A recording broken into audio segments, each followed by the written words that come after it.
Welcome YouTube channel think positive academy. तो आज हम एक नया चैप्टर लेकर आए हैं आपका 11वीं क्लास का, जिसका नाम है, चैप्टर का नाम है we are not afraid to die if we can all be together. ठीक है जी। इस चैप्टर को जो लिखा है वो लिखा है जॉर्डन कुक ने। अब इस चैप्टर में क्या पढ़ोगे, तो इस चैप्टर में मैं बता देता हूँ डिटेल में, थोड़ा सा एक बार पढ़ना क्या है। इसमें पढ़ना है कि जो अथर होता है लेखक, उसका ड्रीम होता है कि मैं अपनी वाइफ अपने बच्चों को लेके एक बार पूरे समुद्र के द्वारा यात्रा करूँ और नई नई चीजों को क्या करूँ, देखूँ। उसमें कुछ उसके फ्रेंड भी होते हैं, वहां पे उन्हें बीच में तकलीफ भी आती है यात्रा के दौरान। तो इस चैप्टर में हम पढ़ेंगे क्या क्या तकलीफ आई है, क्या वो यात्रा को पूरा कर पाया था, और उन्होंने वहां पे क्या क्या सीखा इस चैप्टर के थ्रू या इस कहानी के थ्रू। चलो पढ़ते हैं, इस चैप्टर को स्टार्ट करते हैं।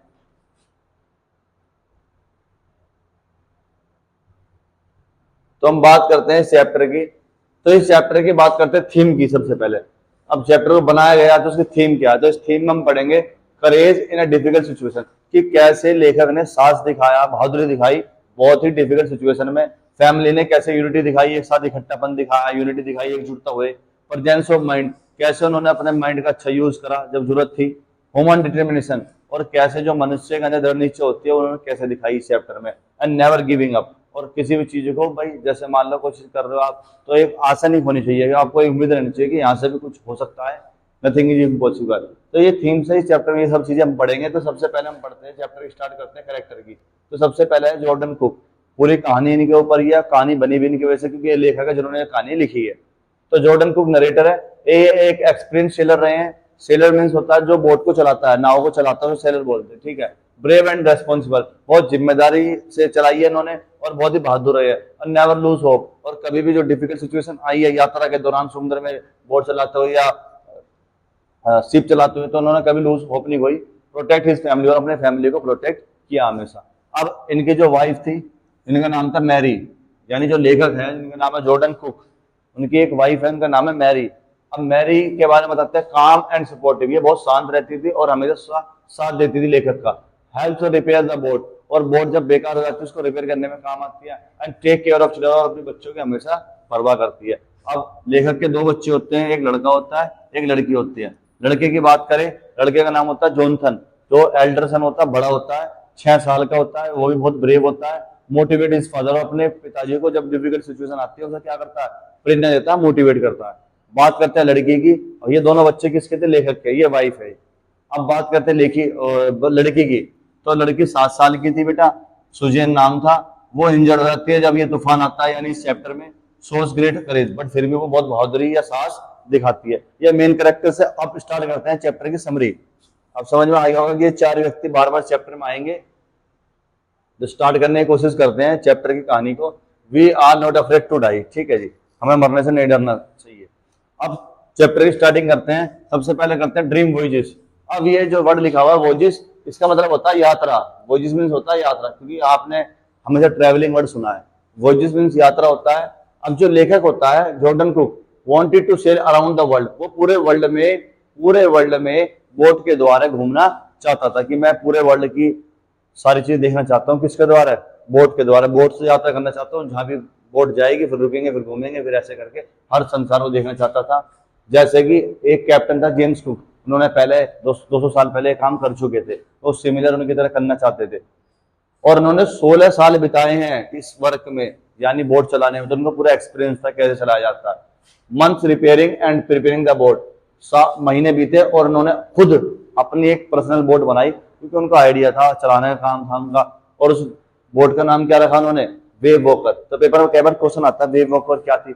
तो वेव वॉकर एक बोट थी, नाव थी, जो किसने बनाई थी, लेखक ने बनाई थी। लेखक का क्या सपना था जॉर्डन कुक का, उनका सपना ये था, ड्रीम था, कि मैं पूरे वर्ल्ड में घूमू, विजिट करूं और उसका एक्सपीरियंस को ले सकूं। जैसे कि एक व्यक्ति थे जेम्स कुक, उन्होंने भी ये कारनामा पहले कर चुके 200 साल पहले। ठीक है।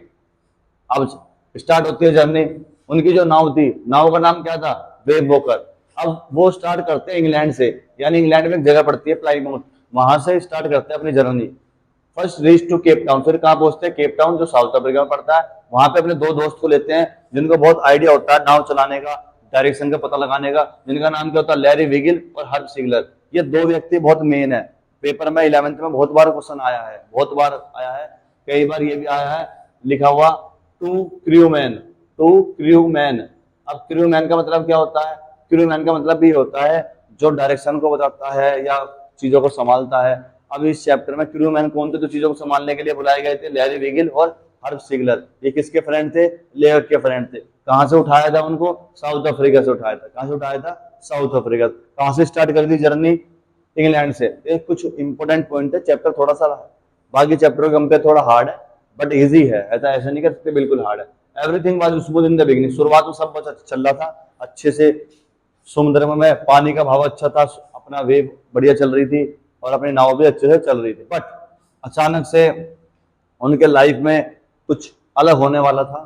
द जेंट स्टॉर्म, एक ऐसा भयानक राक्षस वाला होता, दानव टाइप होता, बहुत खतरनाक वाला। तो एक अचानक से तूफान आया और तूफान में जो वेव्स होती हैं, पानी की वेव्स, वो क्या हो जाती हैं? बहुत तेजी से बढ़ जाती हैं। और उसके कारण क्या हुआ? 2 जनवरी की बात थी। वो साउथर्न इंडिया ओशियन, एक ओशियन था जहां पे वो ट्रेवलिंग कर रहे थे, वहां से अचानक ह्यूज वेव्स, बड़ी बड़ी वेव्स, तरंगे पानी की आई और लगभग 15 मीटर तक का, लगभग यहाँ से 15 मीटर तक का वे लहरें की जो मीटर की जो साइज बताई उतनी चल रही थी। और हवा लगभग 190 किलोमीटर पर आवर चल रही थी 2 जनवरी को। और जो बोट थी वॉज बैडली डैमेज। और वो जो बोट है वो बार बार ऐसे पानी में ऐसे हो रही थी और वो क्या हो गई थी? आसानी से बहुत बेकार तरीके क्या हो गई थी? डैमेज हो गई थी, बेकार हो चुकी थी। ये तूफान ने बहुत बड़ा चैलेंज किनके जीवन में ला दिया था? लेखक और लेखक के दोस्त और उनके फैमिली के बारे में। उनको लग रहा था कि यहाँ से बचना मुश्किल है, अब यहाँ से सर्वाइव कैसे करें, क्योंकि इन्होंने ये तो सीख रखा था कि बोट चलाते कैसे हैं, बड़ी डिफिकल्ट सिचुएशन से फेस करना वो बहुत बड़ी बात थी। अब देखते हैं कैसे बचते हैं। द मॉन्स्टर वेव, एक ऐसा तूफान आया जो कि अनदेखा था, अजीब सा तूफान था, बड़ा खतरनाक था। जेनेटिक वेव, एक खतरनाक जो वेव्स होती है वो बार बार आती है और किससे टकराती है बेटा? शिप से। और शिप बार बार क्या होता? आगे की तरफ भग जाता, या फिर आगे की तरफ क्या होता? बिल्कुल ऐसे ट्विस्ट करता। The narrator was thrown overboard, nearly drown, got serious injury.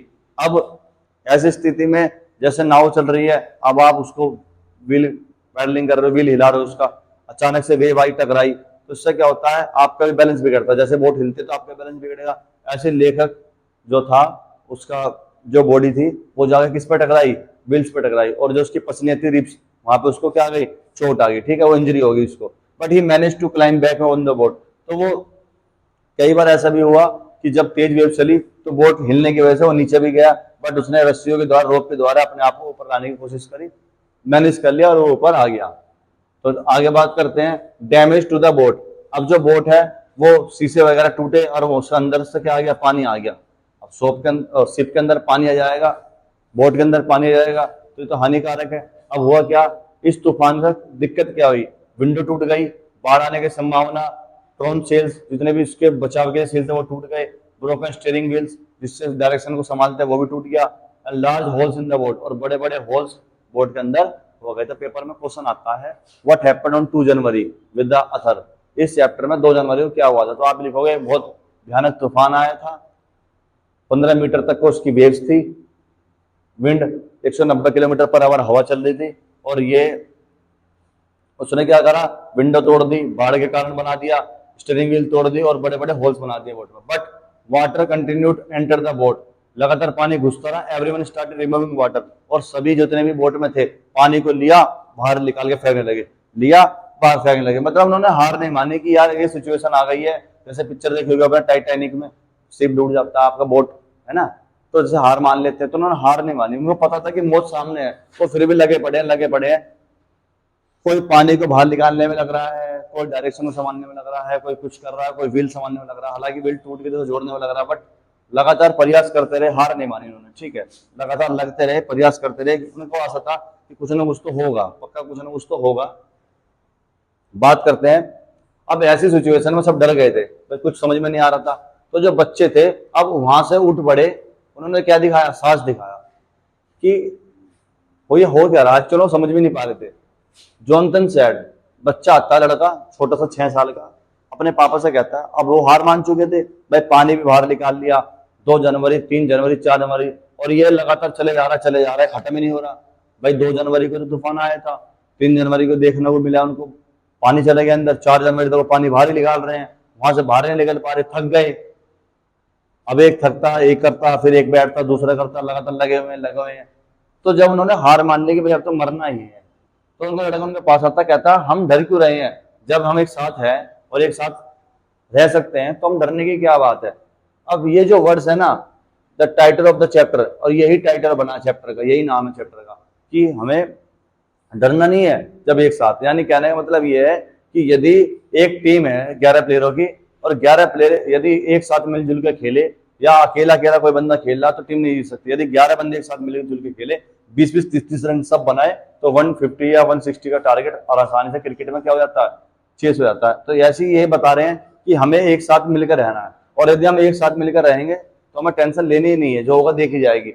अब सुजैन को भी क्या हो जाती है, इंजर्ड हो जाती है। क्यों हो जाती है? क्योंकि जब वेव्स बहुत ज्यादा आती है, टकराती है, तो उसके भी जो सर होता है वो शिप पे जाकर लगता है कहीं बोट में किसी हिस्से पे जाकर, और वहां पे उसको क्या हो जाता है, इंजरी हो जाती है सुजैन के भी। तो लेटर वो भी बोलती है I have got a head injury, मेरे भी हेड इंजरी है, बट मैं कहना चाहूंगी I didn't want to you worry, पर चिंता मत करो। और यही दोनों की क्या थी, बहादुरी थी और मैच्योरिटी थी। बच्चे ऐसी सिचुएशन में क्या हो जाते हैं, हार मान जाते हैं। हमारे यहाँ पे तो नॉर्मली जोरीपुर के होते, ये दर के होते तो हार मान जाते। तो बट अंग्रेजों में थोड़ा सा ये है, उनके अंदर मोटिवेशन ज्यादा होती है, करेजनेस ज्यादा होती है, ब्रेवरी ज्यादा होती है। उन्होंने बिल्कुल भी हार नहीं मानी और अपने माता पिता को समझाया, और उन्होंने समझा कि यार जब ये बच्चे छोटे छोटे 6 साल के हो गए, डर नहीं रहे, हम यार 32-32, 40-40 साल डर क्यों रहे हैं, होगी जो होगी देखी जाएगी, अब मेहनत करो। दोबारा से बोट को रिपेयर करने लगे, जहां भी छेद हुआ था, विंडो टूटी तो उसको रिपेयर करने लगे, हर चीज को पंप आउट द वाटर, पानी को बाहर फेंकने लगे, थोड़ा थोड़ा खाना खाने लगे बीच बीच में, वर्क विदाउट प्रॉपर स्लीप, बिना सोए नहीं पूरी पूरी रात उसको रिपेयर करते रहे। जैसी वेव्स रुकती थी तभी उसको रिपेयर करना चालू कर देते। बचना है, बचना है, बचना है, क्योंकि उनके बच्चों ने उनके अंदर एक ऐसा साहस, ब्रेव ला दिया था कि भाई आप एक साथ हैं, हम एक साथ हैं, तो हमें डरना नहीं चाहिए। तो रीचिंग सेफ्टी, अब इतनी मेहनत करने के बाद अचानक से 5 जनवरी जब देखते हैं, तो finally after several difficulties days, अब 5 जनवरी तक का, 2 जनवरी से लेकर 3 दिन उन्होंने ऐसी रात देखी, ऐसा दिन देखा, सोए नहीं, कुछ नहीं करा, मेहनत करते रहे, करते रहे, थकते रहे, करते रहे, करते रहे, और फाइनली वो एक ऐसे आइसलैंड की तरफ उन्हें दिखा जहां पे वो कुछ समय के लिए रुक सकते हैं और अपनी चीजों को सुधार सकते हैं। तो वहां पे कहां पहुंच गए, वो एक आइसलैंड पहुंचे, उसका नाम क्या था, एबेसडम। एक स्मॉल आइसलैंड था ये आइसलैंड बिकम दियर सेफ शेल्टर, और ये इनका एक सुरक्षित शेल्टर बना जहां पर उन्होंने कुछ समय बिताया। द फैमिली सर्वाइव, फैमिली बच गई, and they stayed United and courageous, वो एक साथ रहे और बहुत ही साहस के साथ, ब्रेवरी के साथ वो बच गए। इस चैप्टर से हमें सीखने को बेसिकली क्या मिलता है कि हमें हर डिफिकल्ट सिचुएशन में अपनी आशा नहीं होनी चाहिए। कभी कभी ऐसा होता है, हर हम छोटी सी चीजों में, जैसे मान लो हम पेपर देने गए सरकारी, हम पे नहीं निकला, तो हम होप खो देते हैं कि नहीं मेरे बस की नहीं है, मेरे पे नहीं हो पाएगा। ये कोई भी चीज होती है, तो जीवन में डिफिकल्टीज आती है इसलिए ताकि आप मजबूत हो सको, उन्हें फेस करें। और ये चैप्टर में यही सिखा रहा है, जो डिफिकल्टी आई, जो हार मान जाता तो वहीं मर जाते, बट उन्होंने हार नहीं मानी, उनके बच्चों ने उनको मोटिवेट करा, और उन्होंने क्या करा बेटा, उस चीज को सीरियस लिया और वो अपना बच गए। Thank you for watching.